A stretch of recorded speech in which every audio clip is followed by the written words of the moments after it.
접지공사 저감시키는, 접지장 저감시키는 거예요. 자, 우리는 잘 보세요. 내용이 접지 저감제를 쓰는 게 이제 일반적이고, 두 번째는 뭐냐면 심타공법을 해요. 심타공법을 한다는 건 직렬로 시공한다는 거죠, 결국은. 그죠? 직렬로 시공한다는 거고.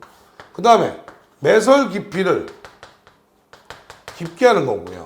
그 다음에 길이를 길게 가져가고, 병렬로 접속한다는 뭐 이런 얘기도 되죠. 그래서 두 가지를 얘기합시다. 심타공법이라는 건 뭐냐면, 심타공법은 이거예요. 접지극이 이렇게 땅에 하나 묻혀 있는데, 겨울에 물이 많은 데다, 이만큼 물이 있는 데다가 접지를 했어요.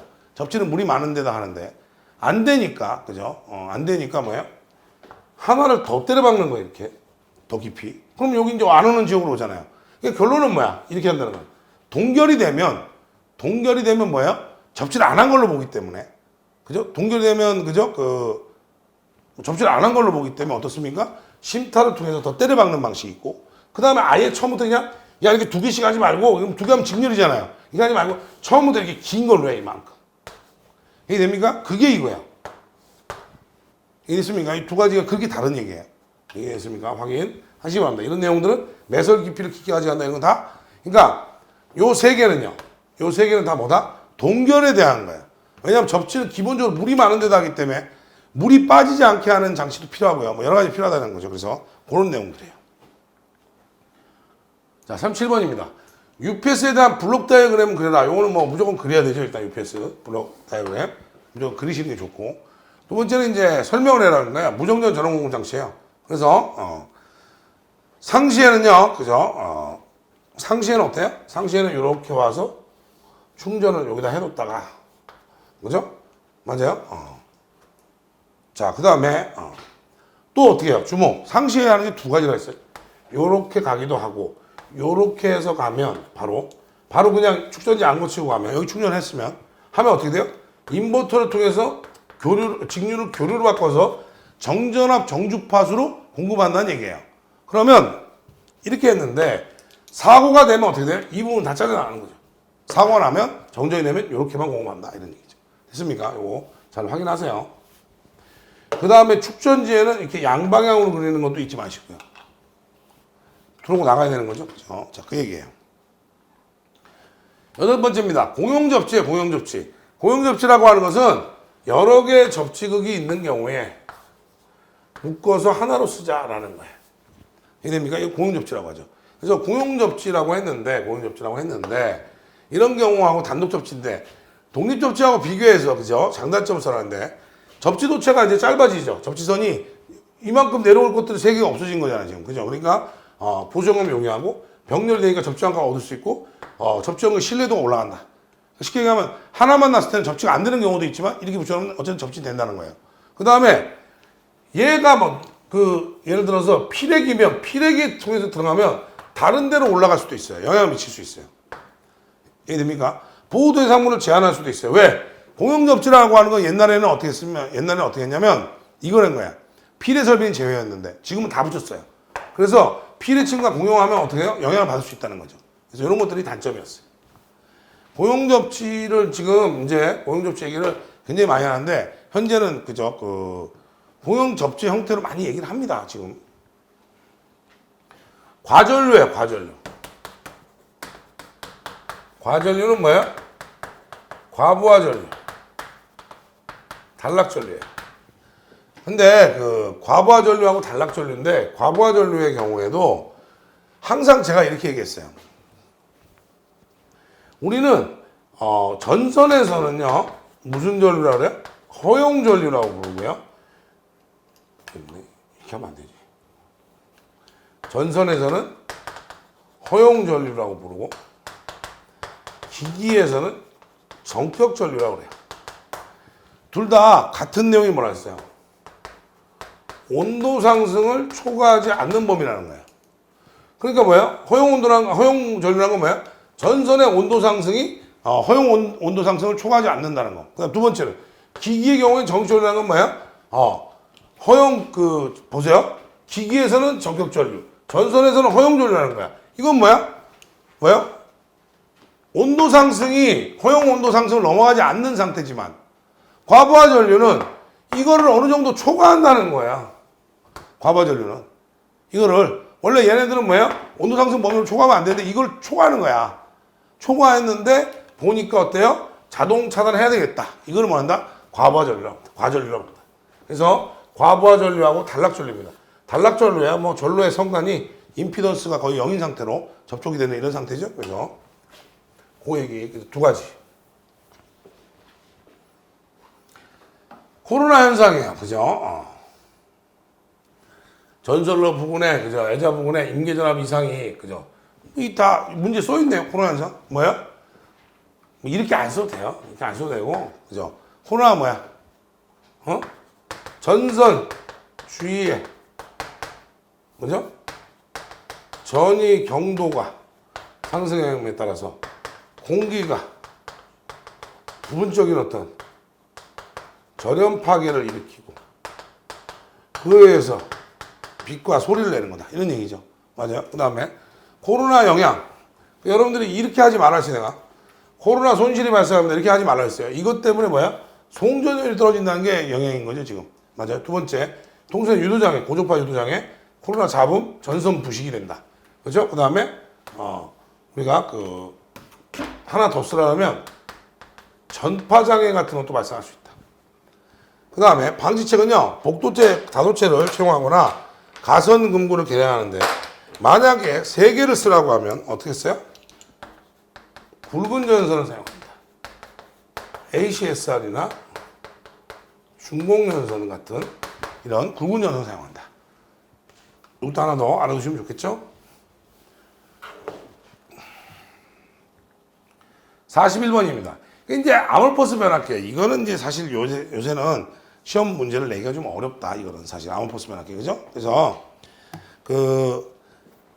얘들이 이제 뭐 원자 배열이나 이런 것들을 얘기를 많이 하는데 어쨌든 철선, 무바손이라고 하지 말고요. 철선이라고 하죠. 철선이 80% 정도 경감된다. 그렇죠? 그래서 운전 보수비가 줄고 변압기 수명이 연장이 된다.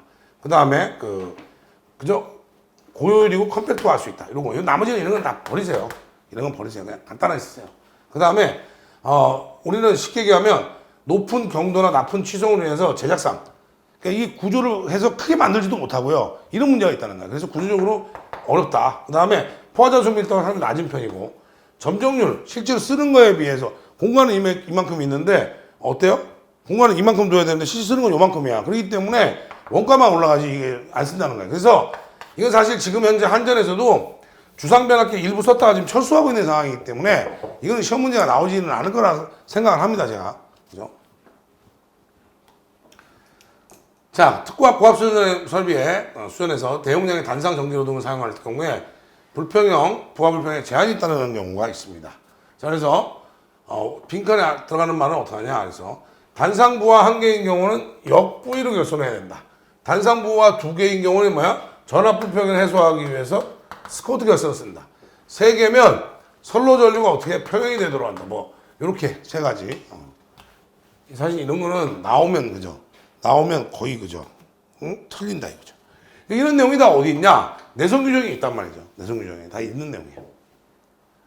자, 방전 코일과 직렬 리액터 뭐 이건 그죠? 콘덴서 축적된 잔류 전환을 방전하는 거고 직렬 리액터는 오호조파 제거하는 거죠. 자, 접지 저항을 그죠? 낮추기 위해서 그죠? 접지 저감제 그죠? 구비 조건 물리적으로 어떻게 저감시킬 거냐는 건 아까도 했어요. 그렇죠? 그러니까 또 나온 거죠 이거. 그 다음에 두 번째는 뭐야? 저감제 구비 조건은 뭐야? 안전해라. 그 다음에 정기적으로 양호한 도취해야 된다. 전극 부식이 안 돼야 되고 지속성이 있고 작업성이 좋아야 된다는 거죠. 이건 이제 접지 저감제 구비 조건이었죠. 자, 배전선로 전압 조정 방식이에요. 승합기, 유도전압 조정기, 그 다음에 뭐야? 주상변압기 탭을 조정한다 그랬어. 1차 탭을 올리면 2차 전압이 낮아지고요. 1차 탭을 내리면 2차 전압은 올라간다 그랬습니다. 그죠? 탭 요거 확인하세요. 승합기는 왜 쓴다 그랬어요? 말단의 전압 강화 보상. 그 다음에 유도전압 조정기는 부하 변동이 심한 경우. 이런 경우를 했어요. 자, 여기다 이제 써놓으라는 거예요. 잘 보세요. 상용 전원이 AC가 들어갈 때 여기 지금 부하가 그 예를 들어서 민간부하면 전압 변동이 있으면 안 된다는 거죠.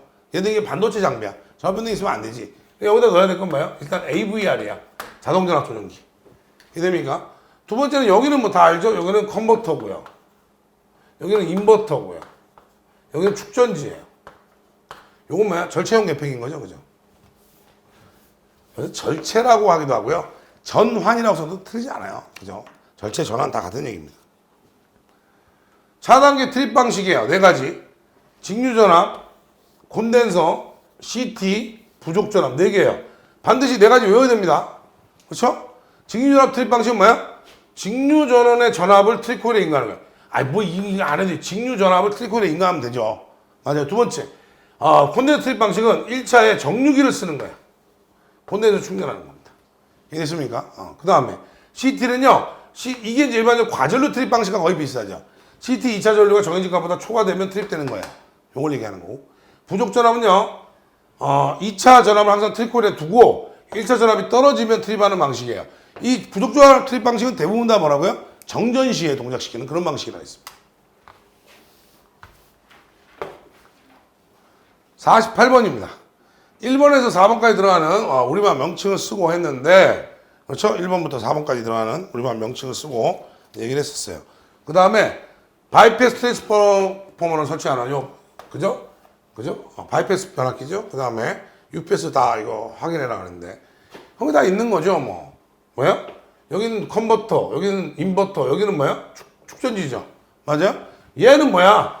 바이패스하고 이 예비전원하고 주전원이 들어오는 거니까 얘 뭐야? 절체 개폐기가 될 거예요. 그래서 전환 개폐기 또는 절체 스위치라고 써도 됩니다. 그 다음에 여기 보시면 뭐 얘들 이름 쓰라는 거야. 그죠? UPS는 뭐야? 무정전 전원 공급장치. 얘는 뭐야? CVCF는 정전압 정주파 장치. VVVF는 뭐예요? 가변전압 가변주파 장치예요. 그래서 주회로 방식에서 보면 주회로는 전압형이고 전부 다. 얘만 전류형이에요. 있습니까? 그러니까 이렇게 생각하시면 돼요. 네, 이렇게 말씀드릴게요. 얘랑 얘는 거의 같아요. UPS 근간이 CVCF이기 때문에 그렇죠. 얘는 좀 달라요.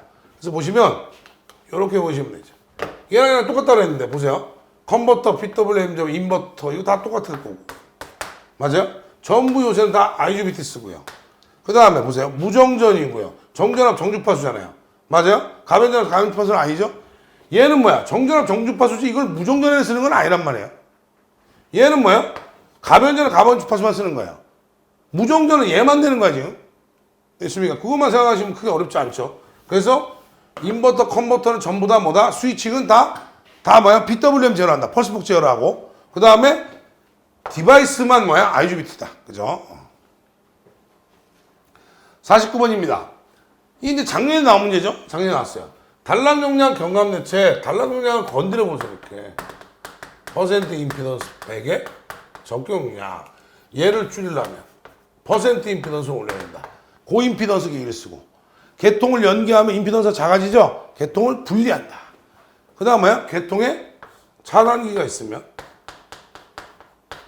직렬로 리액터를 넣으면 임피던스가 어떻게 해요? 직렬로 있으면 올라가겠죠. 그래서 임피던스 케어는 얘를 뭐라 한다? 직렬 리액터인데 직렬 리액터라는 말은 우리는 콘덴서에서만 쓰고요. 차단기 앞에 넣어서 단락전류 같은 것도 순간적으로 단락전류 제한하는 거를 한류 리액터라고 합니다. 그래서 한류 리액터를 채용한다. 이런 얘기죠. 50번입니다. 조명기구에 백열전등이 그죠? 깜빡이 플리커 얘기를 하는 거예요. 플리커 얘기하니까 전압 동요가 없어야 돼. 전압 변동이 없어야 되니까 백열전등의 경우는 뭐 직류 쓰면 되죠. 백열전등은 뭐야? 저항이야, 저항. 그러니까 뭐 교류수나 진유수나 똑같다는 거죠. 그 얘기고요. 삼상전원인 경우에는 전체 램프를 어떻게 3분의 1로 나눈다 그랬어요. 3등분 한다. 그래서 120도대로 간다. 그 다음에, 그죠? 전구가 두 개씩인, 그죠? 방전등, 그죠? 하나는 콘덴서, 하나는 코일에 설치한다. 그래서 위상 조정을 하는 거죠, 그죠? 그래서 그렇게 표현을 한다는